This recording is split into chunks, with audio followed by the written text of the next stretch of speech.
Rising global summit ఏర్పాట్లు జరుగుతున్నాయి. 2047 నాటికి తెలంగాణను $3 ట్రిలియన్ ఆర్థిక వ్యవస్థగా రూపొందించడమే లక్ష్యంగా సమ్మిట్ నిర్వహించనున్నారు.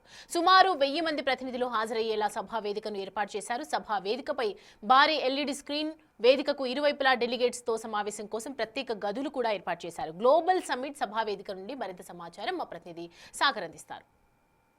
ప్రపంచ స్థాయి అంగులతో గ్లోబల్ సమ్మిట్కు ఏర్పాటు చేస్తున్నారు. తెలంగాణ రైజింగ్ గ్లోబల్ సమ్మిట్ పేరుతో తెలంగాణ ప్రభుత్వం ప్రతిష్టాత్మకంగా నిర్వహిస్తున్నటువంటి ఈ గ్లోబల్ సమ్మిట్ ప్రధాన వేదిక ఒకసారి మీకు చూపించే ప్రయత్నం చేస్తున్నా.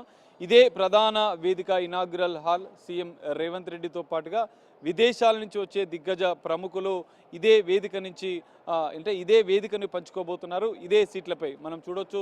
ప్రత్యేకంగా తెలంగాణ రైజింగ్ గ్లోబల్ సమ్మిట్ అనే లోగోతో ఉన్నటువంటి ఎల్ఈడి స్క్రీన్స్ మనకు కనిపిస్తున్నాయి. భారీ ఎల్ఈడి స్క్రీన్ కూడా మనకు ఇక్కడ ఇనాగ్రల్కి సంబంధించినటువంటి స్టేజీ పైన మనకు కనిపిస్తుంది. ఇదే వేదికకు సంబంధించినటువంటి మీదనే విదేశీ ప్రముఖులు ఈ సీట్లలోనే ఆశీనులు కాబోతున్నారు. ఈ సీట్లలో కూర్చొని వారు ఈ వేదికను పంచుకోబోతున్నారు.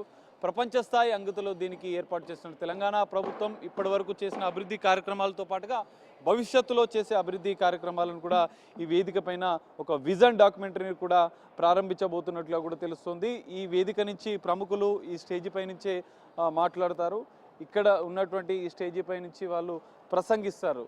వారి యొక్క ఆలోచనలు, వివిధ సంస్థలకు సంబంధించినటువంటి విదేశీ కంపెనీలకు సంబంధించినటువంటి ప్రతినిధులు ఈ వేదిక నుంచే తమ అనుభవాలు తెలంగాణ రాష్ట్రానికి సంబంధించి కావచ్చు, ఇంకా భారతదేశానికి సంబంధించినటువంటి వారి యొక్క అమూల్యమైన సందేశాలను కూడా ఈ వేదిక నుంచే ఇవ్వనున్నారు. మనం చూడొచ్చు, సర్వాంగ సుందరంగా ఇప్పటికే అధికారులు ముస్తాబు చేస్తున్న పరిస్థితి కూడా మనకు కనిపిస్తుంది. ప్రత్యేకమైనటువంటి ఎల్ఈడి స్క్రీన్లను, ప్రత్యేక లైటింగ్ని ఒక అబ్బురపరిచే విధంగా కూడా ఏర్పాట్లు చేస్తున్న పరిస్థితి మనకు కనిపిస్తుంది. అయితే విదేశీ ప్రముఖులతో సీఎం రేవంత్ రెడ్డి కావచ్చు, ఉన్నతాధికారులు చర్చించేందుకు ఈ ప్రధాన వేదికకు పక్కనే ప్రత్యేక రూమ్లను చర్చించేందుకు మినీ హాల్స్ని, మినీ సమ్మిట్కి సంబంధించినటువంటి వాటిని కూడా ఏర్పాటు చేశారు అధికారులు. దానికి సంబంధించినటువంటి పూర్తిస్థాయి ఏర్పాట్లు కూడా చేస్తున్న పరిస్థితి. సో సీఎం రేవంత్ రెడ్డితో పాటు విదేశాలకు సంబంధించినటువంటి ప్రముఖ దిగ్గజ ఐటీ పారిశ్రామిక రంగాలే కావచ్చు, సినీ రంగానికి సంబంధించినటువంటి సెలబ్రిటీలు, క్రీడా రంగానికి సంబంధించినటువంటి ప్రముఖులు కూడా ఈ గ్లోబల్ సమ్మిట్లో పాల్గొన్న నేపథ్యంలో సర్వాంగ సుందరంగా ముస్తాబు చేస్తున్నారు. ఎలాంటి ఇబ్బందులు లేకుండా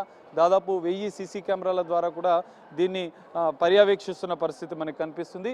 ఓవరాల్గా ఏర్పాట్లు అంగరంగ వైభవంగా జరుగుతున్నాయి. విదేశాలకు సంబంధించినటువంటి ప్రతినిధులు పెద్ద ఎత్తున 40 దేశాలకు సంబంధించినటువంటి దాదాపు 3000కు పైగా విదేశాలకు సంబంధించినటువంటి వివిధ దిగ్గజ పారిశ్రామికవేత్తలు, ప్రముఖులు పాల్గొంటున్న నేపథ్యంలో సర్వాంగ సుందరంగా ముస్తాబు చేస్తున్నారు. ఎలాంటి అవాంఛనీయ సంఘటనలు చోటు చేసుకుండా భద్రత, 3 అంచెల భద్రతతో కూడా పోలీస్ భద్రత ఏర్పాటు చేస్తున్నట్లు కూడా తెలుస్తుంది. సో ప్రధాన డయాస్ హాల్తో పాటుగా మినీ కాన్ఫరెన్స్ హాల్ కూడా విదేశీకి సంబంధించిన ప్రతినిధులతో చర్చించేందుకు ప్రత్యేకంగా మినీ సెంటర్లను కూడా ఇటు అధికారులు ఏర్పాటు చేస్తున్నారు.